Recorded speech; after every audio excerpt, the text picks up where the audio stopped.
Ambulance. Okay. Guys, good morning. Adventure with Dan 670. Halina't samahan nyo kung pumunta tayo sa Old Man by the Sea. Yun. Puntahan natin yan. Adventure yan. So, pupunta tayo ngayon dyan para i-discover natin yung kung ano meron dyan. Mga magsasaka. Ah, yan! Oh, he's gonna attack you. You don't like to be vlogged. Very good, ha? Antay kami ng antay, sabi namin. Ito yung pinaka-daan. Guys, wait teka, si Doc wala pang picture dito. Old Man by the Sea. Diyan tayo pupunta mga ka-subscriber ko. First time mo rin sa Old Man? Talaga, Ke? Ay, hindi pa na. Mushroom.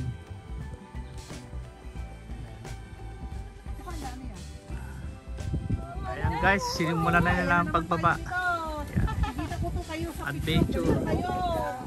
Nakikita dito. Ah, there's a row. There's a row. Ayan. Kita nyo naman ang hirap dyan, oh. Ayan.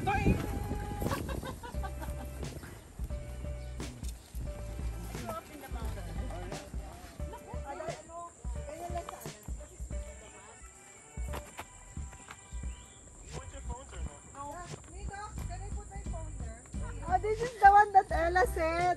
Only the rope.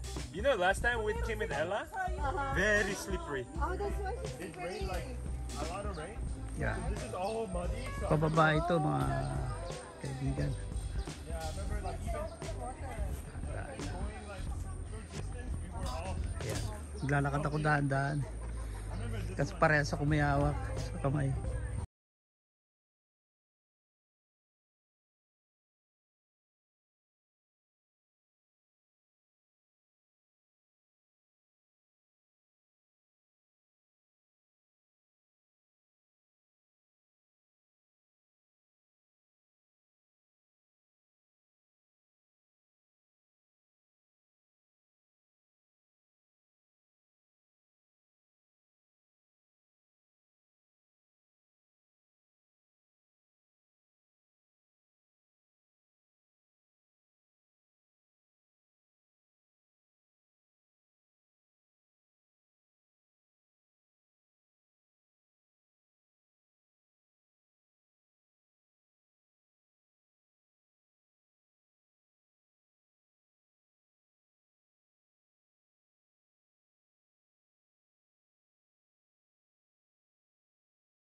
Guys, medyo totoo na, medyo malapit na. Eto na. Ayan na ang view. Medyo nakalabas na tayo sa gubat. Ang pinupuntahan natin yung Old Man by the Sea. Ito yung mountain niya. Ganda, oh. Ayan. Nature na nature. Ayan. Ayan. Kung makikita nyo guys, yan yung sinasabi nilang Old Man by the Sea. Yan. Yan mismo. Mukhang tao siya. Uupo siya ng ano. Yan ang Old Man by the Sea. Ay, sorry. Yan. Ito na. So, ito yung surrounding niya. Dito kami galing sa loob ng gubat. Lumabas. Tapos ito siya, ayan. Yan. Mukhang tao siya, ulo ng tao. May ito, may bibig yan. Kaya tinawag na Old Man by the Sea. Yan ang goal natin, kaya natin pinuntahan yan.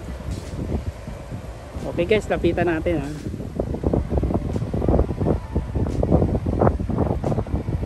Yan, kita nyo, mukhang ulo ng tao, diba? Yan. Tapos siya naka-facing siya sa bundok. Etong area na itong pinuntahan natin sa Marpin na yata ito, Marpin. This coming Saturday, maraming magpupunta rito kasi beach cleanup uli. Hindi ako makakapunta kasi may trabaho. Yeah. Kasi dito maraming mga foreign object na mga basura na nanggaling sa ibang bansa. Nakikita nyo. Kaya kita nyo may mga plastic. Hindi dito exactly galing yan sa ibang lugar. Napalipad lang.